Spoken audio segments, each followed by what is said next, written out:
जीत के बाद महाराष्ट्र में सीएम शिंदे का बयान आया है। उन्होंने कहा महाराष्ट्र में महायुति को बम्पर बहुमत मिला है।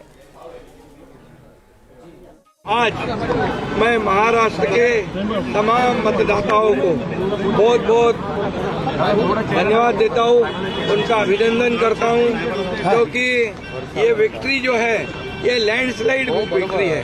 ये मैंने कहा था कि महायुति को थंपिंग मेजॉरिटी मिलेगी और इसीलिए मैं तमाम मतदाता जो है, मेरी लाडली बहनाओं को मैं धन्यवाद देता हूं, लाडले किसानों को मैं धन्यवाद देता हूं और लाडले हमारे भाई हैं, लाडले सीनियर सिटीजन हैं, सभी वर्ग जो है, सभी वर्ग को मैं धन्यवाद देता हूं कि उन्होंने ऐसी विजयश्री प्राप्त कर दी है कि न भूतो न भविष्य तो ऐसी विक्ट्री जो इस बार मिली है, जो 2-2.5 साल हमारी महायुति ने काम किया है। ये महायुति ने जो काम किया है उसके काम के ऊपर ये जनता ने शिक्कामोर्तब किया है, काम को तवज्जो दिया है, प्राथमिकता दी है और इसीलिए महायुति को इतनी बड़ी जीत हासिल हुई है।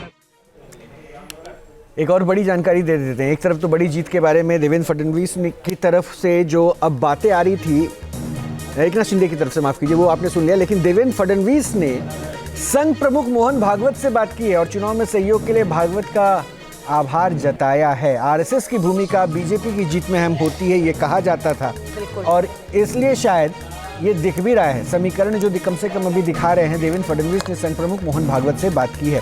एक पॉइंट मैं ले लेता हूँ, संजीव सर मुझे ज़रा समझा देंगे, क्या ऐसा लगता है कि मुख्यमंत्री का चेहरा कौन होगा, इसको लेकर बीजेपी अपने सहयोगी दलों से खींचतान की स्थिति होगी?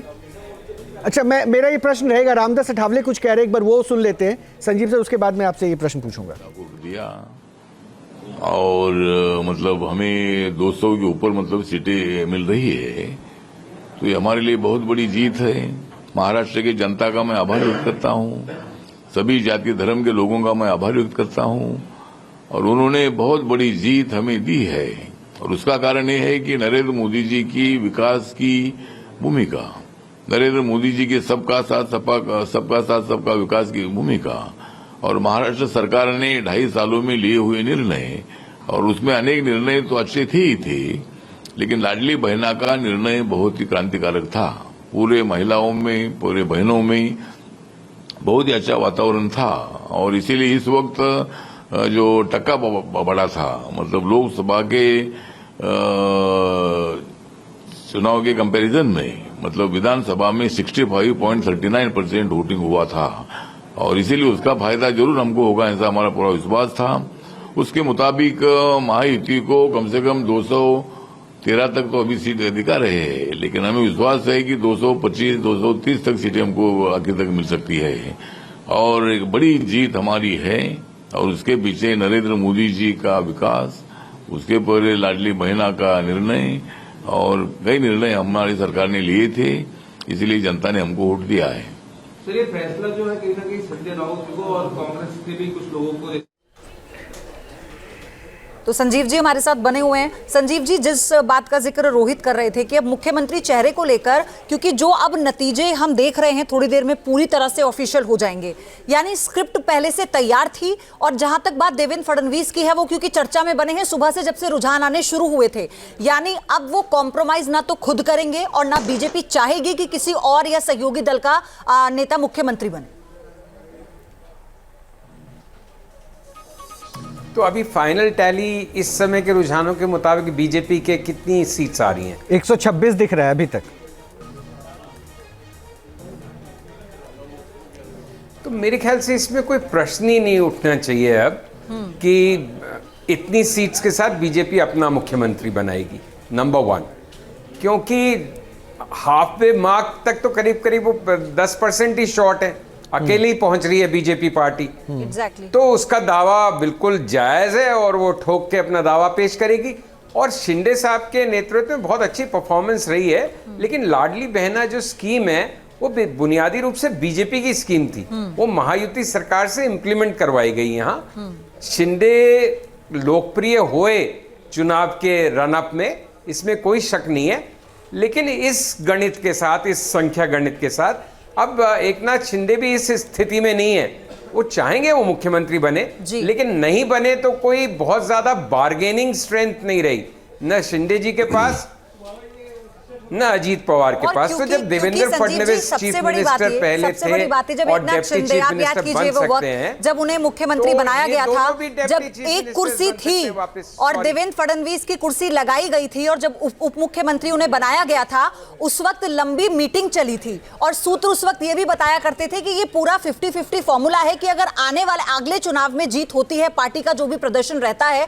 तो उसमें फडणवीस चेहरा होंगे। और लोकसभा चुनाव के नतीजों के बाद जिस तरह फडणवीस सामने आते हैं, वो जिम्मेदारी लेते हैं खराब प्रदर्शन की, इस्तीफे की पेशकश करते हैं, पार्टी उन्हें फिर ग्राउंड पर उतारती है। और ये जो अपार हम देख रहे हैं लोगों का जो पूरा समर्थन रहा है बीजेपी को, उसके बाद तो ये पहले से ही क्लियर हो जाता है कि फडणवीस एक वो चेहरा होने वाले हैं, एक युवा वो चेहरा होने वाले हैं जिसे लेकर पार्टी ने पूरा दांव खेला है।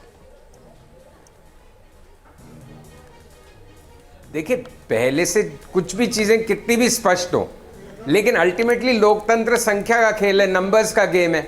अब जब 125 सीट बीजेपी अकेले ला रही है, तो वो जो पहले से जो कुछ भी स्पष्ट था, चलिए वो और स्पष्ट हो गया कि अब बीजेपी क्यों सैक्रिफाइस करेगी किसी के लिए। ना उसको किसी और की सरकार तोड़ के किसी को लाना है कि कोई प्रलोभन की बात हो, कोई लेन देन की बात हो कि आपको ये कुर्सी देंगे हम। अब क्लियर सब कुछ वर्डिक्ट है। न पवार और इस जनादेश के बाद न अजीत पवार न एकनाथ शिंदे महायुति को छोड़ने की स्थिति में है। तो मेरे ख्याल से अब तो तस्वीर सिर्फ रस्म अदायगी है कि बीजेपी के मुख्यमंत्री बनेंगे, और बीजेपी के मुख्यमंत्री के रूप से जिस तरह से अमित शाह की भी बैकिंग है और जिस तरह से उन्होंने सैक्रिफाइस किया और पिछले 4-5 साल में स्वयं को कंडक्ट किया है, और उससे पहले उनके 5 साल के शासन की जिस तरह से प्रशंसा होती जी, आपको रोकूंगी माफी के साथ। एकनाथ शिंदे कुछ कह रहे हैं, इसी बीच सुन लेते हैं उन्हें। के लिए, लाडली बहनाओं के लिए, किसानों के लिए, लाडले किसान, लाडले भाई, सभी के लिए ये जो योजनाएं की, और निश्चित रूप से हमने जो किया है उसको लोगों ने प्राथमिकता दी है और आशीर्वाद भी दिए, और इसीलिए ये मैं सभी कार्यकर्ताओं को धन्यवाद देता हूँ महायुति के, जिन्होंने मेहनत की और इस मुकाम तक लाया है। ये भी मैं कहूँगा 2.5 साल में केंद्र और राज्य सरकार, ये डबल इंजन वाली सरकार चली है। आदरणीय मोदी जी ने भी काफ़ी सपोर्ट किया है, कितनी बार उन्होंने ये महाराष्ट्र का दौरा किया है। अमित भाई जी ने भी बहुत इसमें ध्यान दिया है।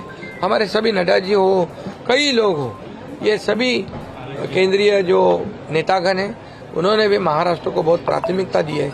महाराष्ट्र एक बड़ा राज्य है और ये राज्य जो है ये देश में नंबर 1 का राज्य है, और इसलिए इसमें ये सत्ता लाना, बल्कि लाना नहीं कि एक थम्पिंग मेजोरिटी से लाना, ये बहुत बड़ी जीत है। मैंने कहा था विधानसभा के सेशन में कि हमारे 200 से ज़्यादा सीटें आएगी, वो आज खरा साबित हुआ है। इसका भी मुझे गर्व है कि ये जनता की आवाज़ है, ये जनता की सरकार है, और जनता की सरकार जनता के भले के लिए ये सरकार। और एक और जानकारी दे दें कि पंजाब उपचुनाव में आम आदमी पार्टी का शानदार प्रदर्शन देखने को मिला है। जीत के बाद आप कार्यकर्ताओं में खुशी की लहर है और आज शाम दिल्ली आ सकते हैं सीएम मान। प्रदेश अध्यक्ष अमन अरोड़ा कार्यकर्ताओं को संबोधित कर सकते हैं और केजरीवाल और सीएम मान आप राष्ट्रीय दफ्तर में भी संबोधन कर सकते हैं। तो ये जश्न की तस्वीरें फिलहाल आप देखिए, और ये जानकारी जो आई है उपचुनाव में आम आदमी पार्टी का जो शानदार प्रदर्शन रहा, पार्टी की जीत के बाद आप कार्यकर्ताओं में खुशी की लहर, और उसी की तस्वीरें आप देखिए, नाच गाकर, ढोल बजाकर खुशी का इजहार करते आम आदमी पार्टी के कार्यकर्ता। लेकिन इसमें एक और बड़ी अपडेट ये है कि आज शाम दिल्ली आ सकते हैं सीएम मान। प्रदेश अध्यक्ष अमन अरोड़ा कार्यकर्ताओं को संबोधित भी कर सकते हैं।